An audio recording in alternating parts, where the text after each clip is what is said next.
If you're making a movie about an internal conflict, that internal conflict and that moment of decision is really, really important. You cannot just skip it, and the movie skips it each time. I've complained about this many times, where in almost no modern movies do we get this moment where the character actually changes their mind, like at all, like in any shape or form. If you cannot realize that this is one of the most important moments in the story, then I don't know, like I can't help you. Like I've seen anti-hero stories before where characters don't want to do the things they want to do, right? And then they do the right thing against their better judgment or against their internal objections.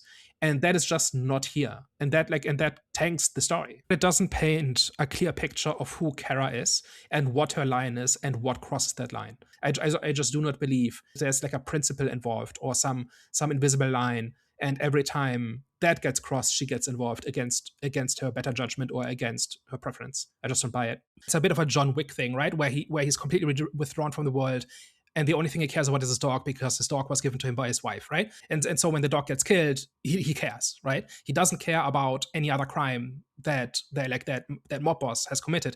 Similarly, Kara, at least initially, is in a position where she doesn't care about anything or anyone until crypto is threatened, and then she springs to action, and that makes sense. What the movie needed was a progression where I understand why she changes her mind about caring about Ruthie. If you put a gun to my head, I could not tell you why she puts on the Supergirl costume at the end and just becomes a hero and just starts helping people.